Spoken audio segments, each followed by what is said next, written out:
যারা এবারে এসএসসি পরীক্ষা তোমরা দিয়েছো, অর্থাৎ তোমরা যারা এসএসসি 26 এবং দাখিল 26 ব্যাচের শিক্ষার্থীরা আছো, তোমরা যারা এবার পরীক্ষা দিয়েছো, আজকে কিন্তু তোমাদের পরীক্ষার কিন্তু ফলাফল কিন্তু প্রকাশ করা হয়েছে। তো এই ফলাফলের মধ্যে আমি অনেক প্রতিষ্ঠান আছে যারা গ্রাম পর্যায়ে অনেক খারাপ রেজাল্ট করেছে। যেমন শিক্ষার্থীর সংখ্যা যদি এখানে 100 জন হয়, এসএসসি পরীক্ষার্থী, দেখা যাচ্ছে 3 ভাগের 2 ভাগ শিক্ষার্থী ফেল এবং 1 ভাগ শিক্ষার্থী কি পাস। শুধু আমি গ্রাম বলবো না, যে শহরগুলো আছে শহর পর্যায়ে কিন্তু অনেক বিদ্যালয় আছে, প্রতিষ্ঠান আছে, যে প্রতিষ্ঠানগুলোর মধ্যে দেখা যাচ্ছে যে প্রায় 62% শিক্ষার্থী ফেল। তো আসলে আমি আজকে শিক্ষার্থী এবং যারা গার্ডিয়ান হিসেবে আছেন তাদের প্রতি আমি কিছু বক্তব্য উপস্থাপন করব শোনার জন্য। দয়া করে আপনারা এই বক্তব্যটা সুন্দরভাবে শুনবেন। তো প্রথমত আমি অনেক দুঃখ প্রকাশ করছি, আজকের যারা এসএসসি রেজাল্ট খুবই খারাপ হয়েছে এবং যাদের রেজাল্ট অনেক ভালো হয়েছে তাদের জন্য অনেক অনেক শুভকামনা। আর যাদের রেজাল্ট খারাপ হয়েছে তোমরা কিন্তু মন খারাপ করবা না, অবশ্যই মন খারাপ করার কথা, কিন্তু মন খারাপ করবা না, কারণ তোমাদের অনেক ভুল আছে, অনেক রং সিদ্ধান্ত আছে। তো এগুলো আমি এক এক করে উপস্থাপন করব। তো এখন আমি যে বিষয়টা বলবো, যে এই এসএসসি রেজাল্ট যাদের খারাপ হয়েছে, এখন এই খারাপ হওয়ার ফলশ্রুতিতে তোমাদের কিন্তু বাজে সিদ্ধান্ত নিলে হবে না। অনেকে সুসাইড করে, অনেকে ডিপ্রেশনের মধ্যে চলে যায়, এগুলো করলে চলবে না। এসএসসি রেজাল্ট মাত্র একটা সংখ্যা। তুমি যদি 1 বছর পরীক্ষা না দাও বা তুমি ফেল করলা, পরবর্তী বছরে কিন্তু তুমি পরীক্ষা দিয়ে কিন্তু তুমি পাস করতে পারবা বা ভালো একটা মার্কস তুলতে পারবা। কিন্তু এই সামান্য একটা সংখ্যার জন্য কিন্তু তোমরা কোনোদিন ভুল সিদ্ধান্ত নিবে না। তবে আমাদের কেরিয়ারের ক্ষেত্রে অবশ্যই একাডেমিক পর্যায়ের যে রেজাল্টগুলো আছে এগুলো অবশ্যই আমাদের দরকার। এখন আমি এইটুকু জিনিস বলতে চাই, যারা শিক্ষার্থী আছো, আমি শিক্ষার্থীদের কিছু ভুল বিষয় আমি উপস্থাপন করব এবং পরবর্তীতে গার্ডিয়ানদের যে কর্তব্য তারা অবশ্যই পালন করার কথা ছিল তারা করে নাই, এগুলো আমি উপস্থাপন করব। তো প্রথম যদি আমি শিক্ষার্থীদের কথা উল্লেখ করি, তাদের কথাই আমি প্রথম তুলে ধরি। তো আমি যে গ্রামের মধ্যে থাকি, আমি আমার গ্রামের কথা বলতেছি, অন্য কোনো গ্রামের কথা না। তো আমি যে গ্রামের মধ্যে থাকি এখান থেকে মিনিমাম 100+ শিক্ষার্থী আছে যারা বিদ্যালয়ে পড়ালেখা করে। তো তার মধ্যে অনেক সচেতন ফ্যামিলি আছে যারা স্কুলও রেগুলার পাঠায়, আবার কোচিং এর মধ্যে পড়ায়। তো আমি সকলের উদ্দেশ্যে বলতেছি না, দয়া করে কেউ খারাপভাবে নেবেন না। তো বিষয়টা হচ্ছে কি, আমি যখন আমি আমার কোচিং সেন্টারের মধ্যে প্রাইভেট পড়াই, কোচিং করাই, এখানে কিন্তু প্রায় অনেক শিক্ষার্থী আসে। তো দেখা যাচ্ছে সকল শিক্ষার্থীদের মধ্যে মেয়েরা কিছুটা আগ্রহী। আমি যদি 3 ভাগ করি, তো ওই 3 ভাগের মধ্যে দেখা যাচ্ছে 2 ভাগ মেয়েরা হচ্ছে আগ্রহী তারা পড়ালেখার জন্য, আর 1 ভাগ মেয়েরা কিন্তু আগ্রহী না।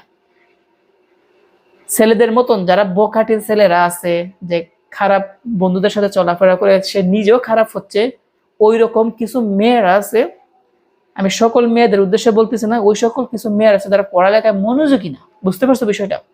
তো তারা, আর পাশাপাশি যারা ছেলেরা আছো, তোমাদের কিন্তু অনেক সমস্যা।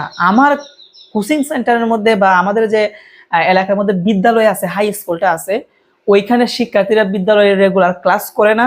আমাদের যে প্রধান শিক্ষক আছেন আমাদের উচ্চ বিদ্যালয়ে, তারা কিন্তু অনেক সময় কিন্তু আমাদের কাছে অনেক দুঃখ প্রকাশ করেন যে আমরা শিক্ষার্থীদেরকে ফোন দিয়ে, কল দিয়ে তাদেরকে আমরা আনতে পারি না, এবং যারা গার্ডিয়ান হিসেবে আছে তাদেরকে কল দিলে ততটা রেসপন্স করে না, অথবা তারা যোগাযোগ করে না যে আমার শিক্ষার্থীরা কি রেগুলার কি স্কুলে আসতেছে কিনা বা পড়ালেখা ভালোভাবে হচ্ছে কিনা, এগুলো কেউ জিজ্ঞাসা করে না। এরকম কিন্তু আমরা দুঃখ প্রকাশ পেয়েছি আমাদের বিদ্যালয়ের যে শিক্ষকরা আছেন তাদের কাছ থেকে। তা আসলে এখানে মানে ঘাটতিটা কি, মানে মানে এখানে হচ্ছেটা কি? এখানে কি শিক্ষার্থীদের কোনো দোষ, নাকি গার্ডিয়ানদের দোষ, নাকি টিচারদের দোষ? আমি অবশ্যই 100-র মধ্যে 100 এখানে আমি টিচারদের কোনো দোষ দেব না। তারা ঠিকই রেগুলার পড়াচ্ছেন, গাইডলাইন দিচ্ছেন, ক্লাস নিচ্ছেন, কিন্তু তাদের সেই অনুযায়ী শিক্ষার্থী পাচ্ছেন না। তো এখানে আসলে দোষ টাকার, অবশ্যই দোষ হচ্ছে গার্ডিয়ান এবং শিক্ষার্থীদের। তো প্রায় এখানে আমি যদি 100%-এর মধ্যে প্রায় 70% শিক্ষার্থী কিন্তু এখন বর্তমানে মোবাইলে আসক্ত। আমি 70% কেন বলবো, 90% শিক্ষার্থী মোবাইলে আসক্ত। তারা মোবাইলের মধ্যে বিভিন্ন ধরনের গেমস খেলে, তারপরে বিভিন্ন এখন কিন্তু এমন একটা পর্যায়ে আসছে যে তারা কিন্তু জুয়া খেলে, কিন্তু তারা বিভিন্ন ওয়েবসাইট থেকে কিন্তু জুয়া খেলে মোবাইলের মাধ্যমে। এগুলোর প্রতি তারা আসক্ত হয়ে গেছে। যারা বকাটে বন্ধু আছে, ওই সকল বন্ধুদের সাথে মিশে গিয়ে তারাও কিন্তু বকাটে হচ্ছে, নিয়মিত পাঠদানে মনোযোগ দিচ্ছে না, বিদ্যালয়ে যাচ্ছে না, কোচিং এ যাচ্ছে না। আমি কোচিং বিষয়টা বাদ দিলাম, বিদ্যালয়ে কিন্তু আসল। তো এখন কথা হচ্ছে, এই যে শিক্ষার্থীরা তারা রেগুলার এইরকম বাজে কাজে অভ্যস্ত হয়ে যাচ্ছে, এখানে কি আমি গার্ডিয়ান হিসেবে কি আমার কি কোনো কর্তব্য নাই যে আমি আমার শিক্ষার্থীদেরকে, আমি আমার ছেলেকে, আমি আমার মেয়েকে আমি ঠিক করে রাখবো, তাদেরকে বিদ্যালয়ে পাঠাবো, পড়ালেখা করাবো। যদি পড়ালেখা না করাই আমি এটা কাজে লাগিয়ে দিই, এটা কিন্তু হয়। যারা পড়ালেখা করাতে ইচ্ছুক না গার্ডিয়ানরা, তারা চাইলে তাদের ছেলে মেয়েদেরকে কাজে লাগিয়ে দিক, সমস্যা নেই। কিন্তু যেহেতু আপনি বিদ্যালয়ে দিচ্ছেন পড়ালেখা করার জন্য, আপনার ছেলে সুশিক্ষিত হবে, আপনার মেয়ে সুশিক্ষিত হবে, তাহলে কেন আপনি আপনাদের ছেলে মেয়েদের কেন দেখভাল করবেন না? আপনার ছেলে কোথায় যাচ্ছে, আপনি কেন আপনার ছেলের হাতে মোবাইল দিচ্ছেন? বা আপনারই মোবাইল আছে, আপনার মোবাইলটা বা আপনি আপনার মোবাইলটা কেনই বা আপনার ছেলের হাতে দিবেন? এগুলা কি আপনার দেখার বিষয় না? আপনার ছেলে কোন ছেলের সাথে, কোন মেয়ের সাথে, কোন বখাটে ছেলের সাথে, কোন জুয়াখোর ছেলের সাথে ঘোরাফেরা করছে, এটা কি আপনার দেখার বিষয় না? অবশ্যই দেখার বিষয়। ওই জিনিসটার মধ্যে কিন্তু আমাদের ঘাটতি।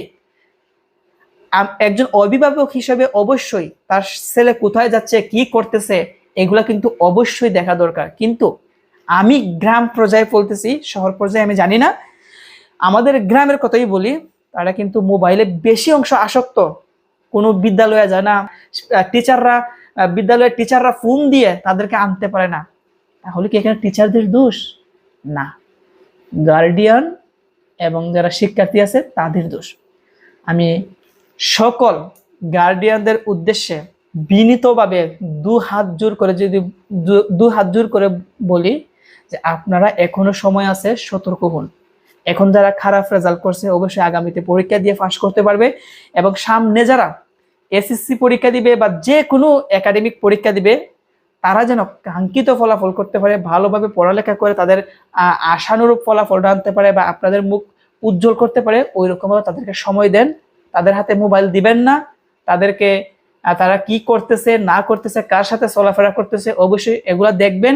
আর তোমরা যারা শিক্ষার্থী আছো, তোমাদের কাছে আমি হাত জোর করি, শুধু গার্ডিয়ান না, তোমাদের কাছে আমার হাত জোর থাকবে যে তোমরা দয়া করে এই বছরে যারা ফেল করছে, অধিক সংখ্যক সবচেয়ে বেশি ফেল করলো এইবারের বছরে কিন্তু, তো তাদের কাছ থেকে তোমাদের শিক্ষা নেওয়া দরকার।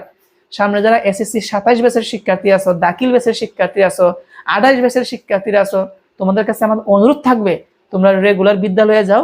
বিদ্যালয়ের পড়াই হচ্ছে কিন্তু আসল পড়া। বিদ্যালয়ের টিচাররা ভালোভাবে গাইডলাইন দেন, কিভাবে পড়তে হবে না পড়তে হবে, সাজেশন দেন, সুন্দরভাবে পড়ান। আমি ওই সকল টিচারদেরকে আমি স্যালুট জানাই। প্রত্যেকটা বিদ্যালয়ে কিন্তু ভালোভাবে পড়ালেখা হয়, কিন্তু শিক্ষার্থীরা উপস্থিত থাকে না। তাই গার্ডিয়ান এবং শিক্ষার্থীদের কাছে আমার বিনীতভাবে অনুরোধ থাকবে, এবারের ফলাফলটা কিন্তু আসলে ফলাফলের মধ্যে বলতে গেলে যায় যে একটা ধস নেমে আসছে। তো এই ধসটা যেন পরবর্তীতে না হয়, সকলের কাছে আমার অনুরোধ থাকবে নিয়মিত পড়ালেখা করুন। এবং আপনারা যারা গার্ডিয়ান আছে, আপনাদের ছেলে মেয়েদেরকে সময় দেন, আপনার ছেলে কি করতেছেন। এবং গ্রাম পর্যায়ে অনেক গার্ডিয়ান আছে যারা মা বিদেশ থাকেন, বাবা বিদেশ থাকেন, তারা কি করেন, তাদের ছেলে যেন খারাপ না হয় সেই জন্য তাদের হাতে মোবাইল তুলে দেন, এবং ছেলেরা কোথায় কি করতেছে না করতেছে এগুলো কিছুই আপনারা খেয়াল রাখেন না। তো তাদের কাছে আমাদের বিনীতভাবে অনুরোধ থাকবে, আপনারা আপনাদের ছেলে মেয়েরা ভবিষ্যৎ গড়ার ক্ষেত্রে আপনারা অবশ্যই সচেতন হবে। অনেক কথা বললাম, আমার কথায় কোনো শিক্ষার্থী বা কোনো গার্ডিয়ান বা কোনো টিচার দয়া করে মন খারাপ করবেন না। আমি ভালোর জন্য এই কথাগুলো উপস্থাপন করেছি। তো সবাই ভালো থাকবেন, সুস্থ থাকবেন, এবং যারা রেজাল্ট ভালো করেছো তোমাদের জন্য আমার মন থেকে অনেক অনেক শুভকামনা, তোমরা অনেক বড় হও। আর যারা ফেল করেছো বা আশানুর ফলাফল আসে নাই, মন খারাপ করবা না, কোনো খারাপ সিদ্ধান্ত নিবা না। 1 বছর দেখবা হুট করেই চলে যাবে। তো তবে তোমাদের কিন্তু অবশ্যই এবার থেকে সতর্ক হতে হবে। তো সবার জন্য অনেক শুভকামনা রইল। ভালো থাকবেন। আসসালামু আলাইকুম।